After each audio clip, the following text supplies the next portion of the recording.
Bom dia, irmãos. Mais uma vez, bom dia. E como nos encontramos aqui hoje, né, no nosso encontro da família, no nosso encontro de irmãos, de amigos, de companheiros, nós vamos agora ler o Evangelho segundo o Espiritismo. Vamos dar continuidade à nossa leitura do Evangelho para aprendermos um pouco mais, entendermos um pouco mais as palavras do Mestre para a nossa evolução, para a nossa compreensão. E hoje nós vamos ler o capítulo 17, Sede Perfeitos, item 3, o homem de bem. O verdadeiro homem de bem é o que cumpre a lei de justiça, de amor e de caridade na sua maior pureza. Se ele interroga a consciência sobre seus próprios atos, a si mesmo perguntará se violou essa lei, se não praticou o mal, se fez todo o bem que podia, se desprezou voluntariamente alguma ocasião de ser útil.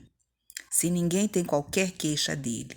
Enfim, se fez a outrem tudo o que desejara lhe fizesse. Deposita fé em Deus, na sua bondade, na sua justiça e na sua sabedoria. Sabe que sem a sua permissão nada acontece. Ele submete à vontade em todas as coisas.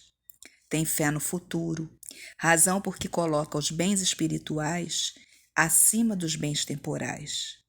Sabe que todas as vicissitudes da vida, todas as dores, todas as decepções são provas ou expiações e as aceita sem murmurar.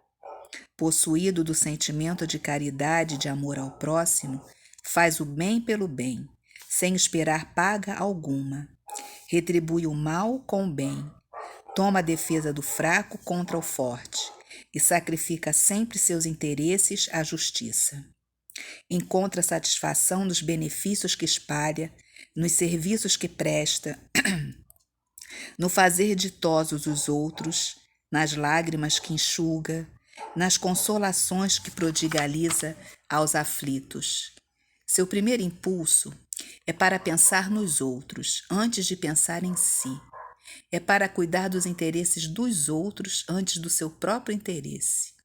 O egoísta, ao contrário, calcula os proventos e as perdas decorrentes de toda ação generosa. O homem de bem é bom, é humano e benevolente para com todos, sem distinção de raça nem de crenças, porque em todos os homens vê irmãos seus. Respeita nos outros todas as convicções sinceras e não lança anátema aos que como ele não pensam. Em todas as circunstâncias, toma por guia a caridade, tendo como certo que aquele que prejudica a outrem com palavras malévolas, que fere com o seu orgulho e o seu desprezo a suscetibilidade de alguém, que não recua à ideia de causar um sofrimento, uma contrariedade, ainda que ligeira, quando a pode evitar, falta ao dever de amar o próximo e não merece a clemência do Senhor. Não alimenta ódio, nem rancor, nem desejo de vingança. A exemplo de Jesus, perdoa e esquece as ofensas, e só dos benefícios se lembra, por saber que perdoado lhe será conforme houver perdoado. É indulgente para as fraquezas alheias, porque sabe que também necessita de indulgência e tem presente esta sentença do Cristo. Atire-lhe a primeira pedra aquele que se achar sem pecado. Nunca se compraz em recusar os defeitos em rebuscar os defeitos alheios, nem ainda em evidenciá-los. Se a isso se vê obrigado, procura sempre o bem que possa atenuar o mal. Estuda suas próprias imperfeições e trabalha incessantemente em combatê-las. Todos os esforços emprega para dizer no dia seguinte que alguma coisa traz em si de melhor do que na véspera. Não procura dar valor ao seu espírito nem aos seus talentos, às expensas de outrem. Aproveita, ao revés, todas as ocasiões para fazer ressaltar o que seja proveitoso aos outros. Não se envaidece da sua riqueza, nem das suas vantagens pessoais, por saber que tudo o que lhe foi dado pode ser tirado. Usa, mas não abusa dos bens que lhe são concedidos. Sabe que é um depósito de que terá de prestar contas, e que o mais prejudicial emprego que lhe pode dar é o de aplicá-lo à satisfação de suas paixões. Se a ordem social colocou sob o seu mando outros homens, trata-os com bondade e benevolência, porque são seus iguais perante Deus. Usa da sua autoridade para lhes levantar o moral, e não para os esmagar com seu orgulho. Evita tudo quanto lhes possa tornar mais penosa a posição subalterna em que se encontram. O subordinado, de sua parte, compreende os deveres da posição que ocupa e se empenha em cumpri-los conscienciosamente. Finalmente, o homem de bem respeita todos os direitos que aos seus semelhantes dão as leis da natureza, como quer que sejam respeitados os seus. Não ficam assim enumeradas todas as qualidades que distinguem o homem de bem, mas aquele que se esforce por possuir as que acabamos de mencionar, no caminho se acha que a todas as demais conduz. Item 4, bons espíritas. Bem compreendido, mas sobretudo bem sentido, o espiritismo leva aos resultados acima expostos, que caracterizam o verdadeiro espírita como cristão verdadeiro, pois que o mesmo é que o outro. O espiritismo não institui nenhuma nova moral, apenas facilita aos homens a inteligência e a prática da do Cristo, facultando fé inabalável e esclarecida aos que duvidam ou vacilam. Muitos, entretanto, dos que acreditam nos fatos das manifestações, não lhes apreendem as consequências nem o alcance moral, ou se os apreendem, não os aplicam a si mesmos. A que atribuir isso? Alguma falta de clareza da doutrina? Não, pois que ela não contém alegorias nem figuras que possam dar lugar a falsas interpretações. A clareza é da sua essência mesma, e é de onde lhe vem toda a força, porque a faz ir direto à inteligência. Nada tem de misteriosa, e seus iniciados não se acham de posse de qualquer segredo oculto ao vulgo. Será então necessária para compreendê-la uma inteligência fora do comum? Não. Tanto que há homens de notória capacidade que não a compreendem, ao passo que inteligências vulgares, moços mesmo, apenas saídos da adolescência, lhes apreendem com admirável precisão as mais delicadas matizes. Provém isso de que a parte, por assim dizer, material da ciência somente requer olhos que observem, enquanto a parte essencial exige um certo grau de sensibilidade, a que se pode chamar maturidade do senso moral. Maturidade que independe da idade e do grau de instrução, porque é peculiar ao desenvolvimento em sentido especial do espírito encarnado. Nalguns, ainda muito tenazes são os laços da matéria, para permitirem que o espírito se desprenda das coisas da terra. A névoa que os envolve tira-lhes a visão do infinito, donde resulta não romperem facilmente com seus pendores, nem com seus hábitos, não percebendo haja qualquer coisa melhor do que aquilo de que são dotados. Têm a crença nos espíritos como um simples fato, mas que nada ou bem pouco lhes modifica as tendências instintivas. Numa palavra, não divisam mais do que um raio de luz, insuficiente a guiá-los e a lhes facultar uma vigorosa aspiração capaz de lhes sobrepujar as inclinações. Atém-se mais aos fenômenos do que à moral que se lhes afigura sediça e monótona.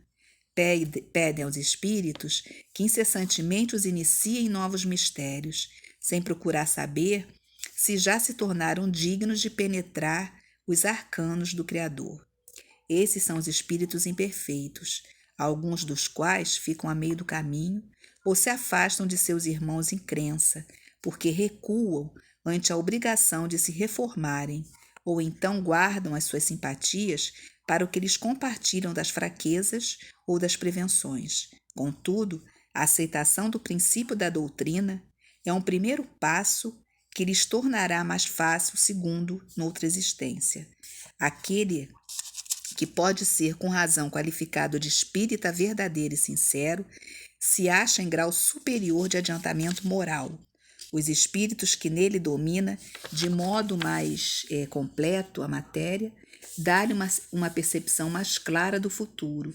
Os princípios da doutrina lhe fazem vibrar fibras que nos outros se conservam inertes. Em suma, é tocado no coração, pelo que inabalável se lhe torna a fé. Um é qual músico, que alguns acordes bastam para comover, ao passo que outro apenas ouve sons. Reconhece-se o verdadeiro espírita pela sua transformação moral e pelos esforços que emprega para domar suas inclinações mais. Enquanto um se contenta com seu horizonte limitado, outro, que apreende alguma coisa de melhor, se esforça por desligar-se dele e sempre o consegue, se tem firme a vontade. Então, meus irmãos, essa é uma parte do que o Evangelho nos ensina. O homem de bem, ele é o verdadeiro espírita, como ele diz aqui, o verdadeiro cristão.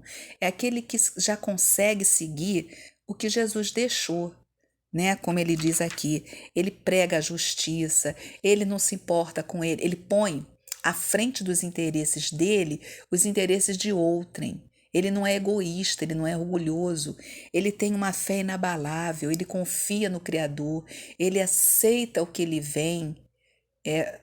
Como que ele aceita? Com resignação, com força, porque ele sabe que aquilo ali lhe tornará mais forte e mais evoluído na sua caminhada. Então, o verdadeiro espírita é aquele que já consegue vencer as más inclinações, fazer essa reforma íntima, né, que o Evangelho nos propõe, né? Fazer essa reforma de nos tornarmos cada vez seres humanos melhores, capazes de seguir o exemplo do Mestre. Não é fácil. Temos uma longa caminhada pela frente, temos muitos pendores a vencer, muitas inclinações ruins ainda, mais inclinações ainda para vencermos, mas isso não quer dizer que não é possível, né? Não, é difícil demais, eu não vou conseguir. É lógico que nós vamos conseguir. Esse homem de bem nos parece uma coisa muito distante da gente, né? Como ele fala aqui, né? É o que cumpre a lei de justiça, de amor e de caridade na sua maior pureza. Nós não fazemos isso ainda. Não cumprimos essa lei de justiça, caridade e amor na maior pureza. Ainda temos um monte de resquícios aí, né? Que ainda entra opiniões, ainda entra julgamentos, né? A gente ainda não tem essa pureza de sentimento, mas nós podemos conseguir ter. É como ele falou aqui, os bons espíritas são aqueles que já conseguem reconhecer essa força da doutrina, esse ensinamento da doutrina e caminhar em direção a esse homem de bem, que nós vamos ser um dia, porque a lei do progresso é uma lei divina. E como uma lei divina, nós temos que caminhar em direção a ela. Nós não podemos ficar estacionados, estagnados ali. Não, eu vou ficar aqui, tá bom como tá. Não, não tá bom como tá. Nós temos muito a evoluir. Quantos espíritos de escola a gente vê trabalhando em prol da humanidade, vencendo tantas coisas e nos auxiliando o tempo inteiro para a gente evoluir, para a gente conseguir caminhar, não é? Então, que nós tenhamos em mente que o verdadeiro homem de bem, ele não é uma impossibilidade, ainda se encontra distante de nós, mas não é impossível. E através da doutrina, do conhecimento dela, do ensinamento que ela nos deixa, nós vamos chegar lá um dia, né? Chegaremos ao verdadeiro homem de bem. Então, eu desejo a todos uma semana de muita paz, um domingo de muita luz. Fiquem com Deus e uma boa semana para todos.